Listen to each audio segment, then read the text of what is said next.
there in the arena, forcing Jan Nepomuceno to think.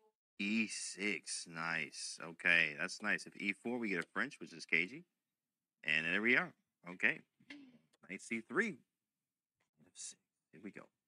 The French defense, it's got a bit of a repetition right at the top, but in the World Championship match, we saw it so many times. It was Ding Liren's repertoire against the white pieces, and we might be seeing it a lot more at the top level played on. Magnus himself has never been a fan of the French. He's never been too much of a fan of the French. He's dabbled with both colours, of course. I'm really shocked, I've got to say, to see Magnus avoid the exchange variation. In the meantime, though, he's clearly been paying attention to the World Chess Championship, Gukesh against Ding, because that A3 move on the previous turn that Magnus just played was played by Gukesh with success in the World Championship match. He got a great position later in that game. And we see the White Knight's a bit clumsy, but White has won Connect 4, so has occupied the center, solidified the center. In the meantime, Jan is fighting against this central strategy with a wing strategy, maybe aiming to bring his knight in a bit later. So Magnus not the only one who's been paying attention to the World Championship match, and Jan also figuring out the right way to respond to this fresh idea that Team Gukesh had come up with in that match, pushing that A3 pawn. And this, I think, is a new position already, right? Magnus, he goes in with the king side, pushes that H pawn, targeting the queen on the other side. There's so much going on both flanks here. We can see an attack developing there. Definitely. And White's already hinted at that, Magnus, with the AlphaZero-esque neural network suggestion of pushing the H-pawn forward. You often actually develop your rook kind of up the board. You lift it. Of course you do.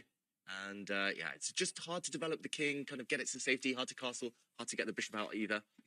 And Jan keeps his options open. I wonder whether he'll be tempted by a different type of pawn break. F6 in the air. Okay, Magnus, in the meantime, improves his bishop.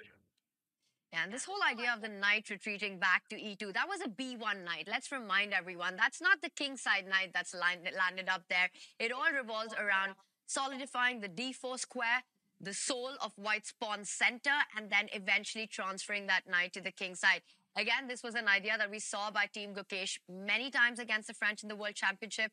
James, so fascinating that the match just finished, and Magnus has employed two of those novelties by Gukesh in the Champions Chess Tour. We saw him play Rook E1 yesterday and the A3 against the French today. I mean, this stuff's been worked out. He had seconds and thirds and fourths and fifths working with him. Of course, this stuff's got to work. So, you know, he's like, I'm just going to play it and see what he does. And, it's nice because A3 stops a lot of Black's ideas on the queen side, especially with his A-pawn pushing all the way down to A3. You also can play B4. This is sometimes reminiscent of a Milner-Berry as well, where you'll see a lot in advanced variations here. I like the knight on F4, stops the F push, pawn from pushing. Bishop comes into D3, and you have yourself a Greek gift if he's not careful. Bishop D3, bishop takes H7, knight G5, mate in 12. Max. Wow, and let's show this because I'm actually shocked. I mean, I've been shocked a lot on the Champions Chess Tour, but black castling, that's the one thing you're not supposed to do in this type of position because the black king has no shelter around it. If, for example, now Jan tries, I don't know, queen to A5, you just ignore it. Bishop to D3, right? And talk us through this checkmate, James. C takes D4, bishop takes H7, king takes, queen H5, or sorry, yeah, knight G5, king G8, queen H5. Even bishop takes, doesn't matter, however you want to do it. Queen H5, bishop takes, pawn takes, push the pawn, G6 first, and then mate. It's so simple. Clinical. Whoa, and this would be absolute disaster. So Jan desperately trying to get the queens off the board. Magnus, will he find the way to keep them on? He does. And look at that king. You pointed it out, right? Going short castle in this position. All of Jan's forces are on the left side of the board. Offside, far away from getting to the defense of that black king.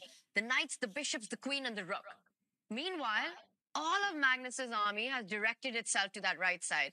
That has got to be danger zone. Queens on. This might be a miniature coming in. Oh, this is terrifying. The white queen has been deflected away from that checkmating pattern, but only temporarily so. The white bishop will come to D3, might even take a kind of shimmy back to kick away the black queen, and then we might see that type of sacrifice emerge.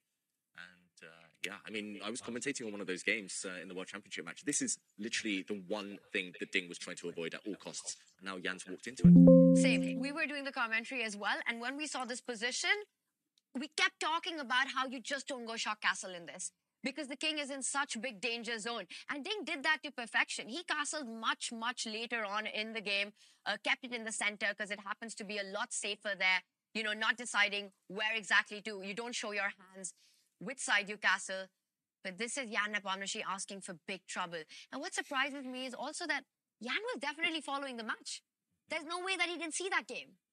Yeah, ultimately, it's a bit like game 2 of today's match. Bit of an opening slip up. And already, is there a way back into this game for Jan? That's the big question.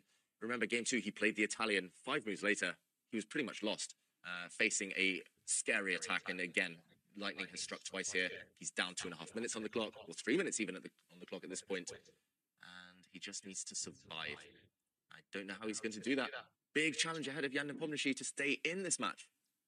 David, he has to win this game to stay in this match. And look at the position that you've got. You know, you're already looking at tactics, and Jan with a shake of his head. Jeez, what move is this? Shaking head? 14? Dang.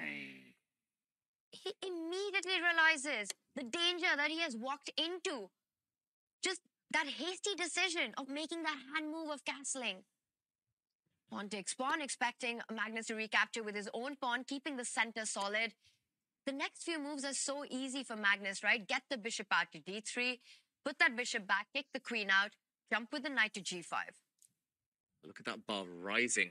It's almost sky high now in Magnus's favor, and it's level material. He's about to play the most natural move. He brings his bishop out, that bishop defended by one of White's knights.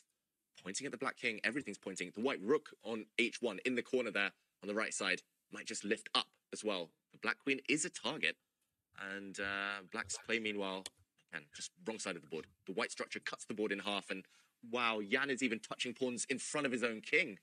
That's what not to do in these positions. Never touch pawns on the side you're weaker. That's the advice. Will it backfire?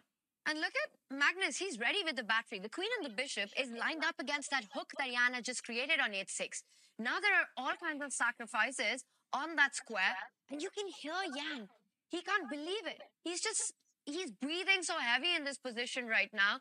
James, there are all kinds of tactics. The rook lift, move that bishop away, hit that black queen, knight out of the way, bishop takes pawn in the air. I can imagine your spidey sense is tingling right now. Absolutely. In fact, my tactic senses are always tingling. In fact, as bishop c2 is nice, and maybe queen b6. Maybe he tries queen c4 because that might keep the queen tied down. The problem here is what I was going for is after bishop c2, play knight h5, and then bishop takes h6. You could even go rook h3, rook g3. You can even go g4, g5. It's really a matter of taste here.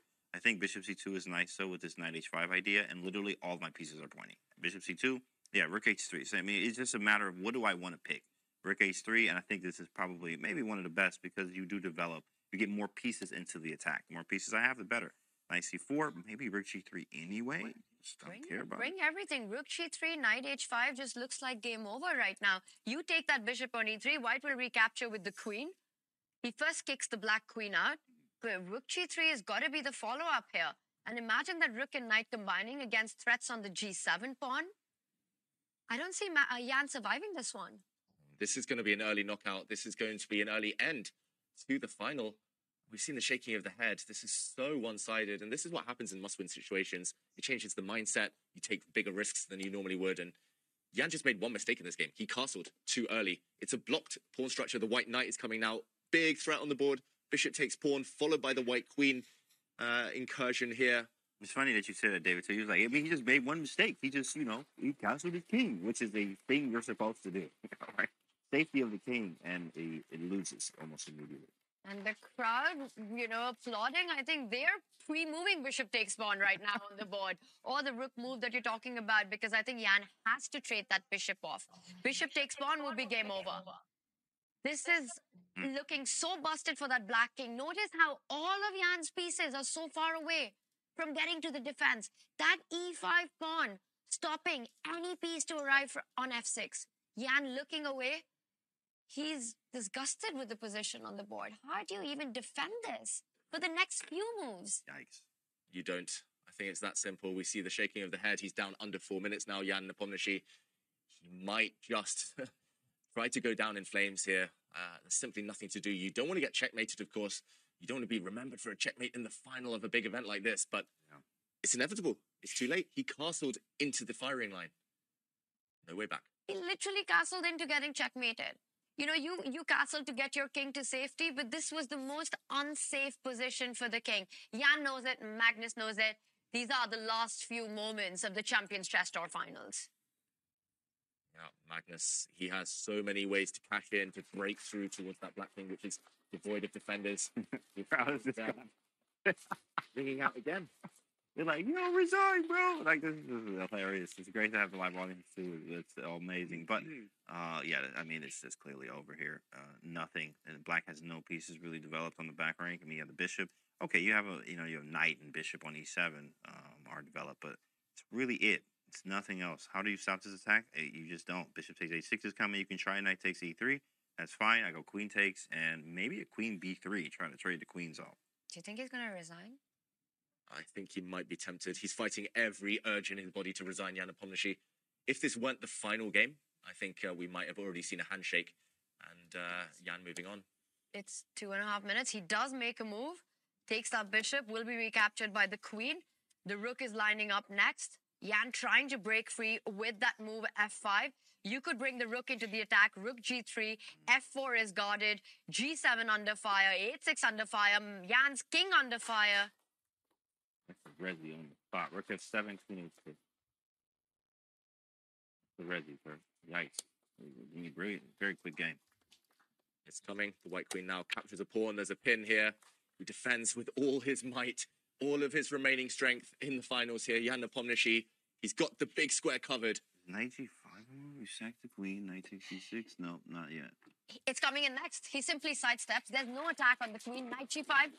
And it's a handshake. Magnus Carlsen wins the 2024 Champions Chess Tour Finals. Nepomniachtchi there going down in flames. It was Magnus. Of course it was. For the 5th year in a row. So impressive. Yeah.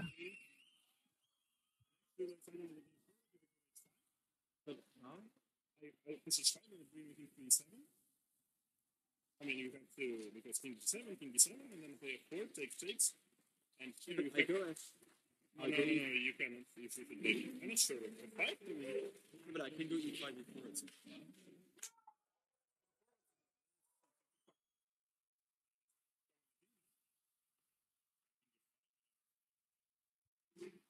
What do you mean? How do you get? I mean, if you mean in time like h4, Maybe, yeah, whatever. But you put the queen in e7 and technically e4. Sorry. Then play f4 takes, and we rook on e6 if you play f6. Otherwise, it's lost. How is lost after e5?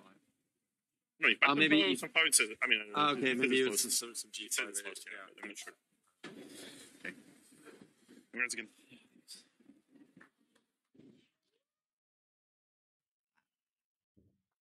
Wow. What's showing there? What a decisive last game there. That was just crazy. A crush there of the French defense. Be very careful at home when you're playing that opening. As you see, the final was lit up there. Very shiny. Magnus Carlsen wins in 5 games here. 4-1. Nice job. Awesome stuff from Magnus. The goat does it again, this time in front of his home crowd. His 5th time, a legacy unmatched in the Champions Chess Tour. Magnus Carlsen, he's just unstoppable, unshakable, undeniable. The king of the Champions Chess Tour. Undeniable, unbeatable, unseatable. On everything. Exactly, right. Very good stuff here from Magnus. Just winning it again, as he always does here. So, David, what do you have?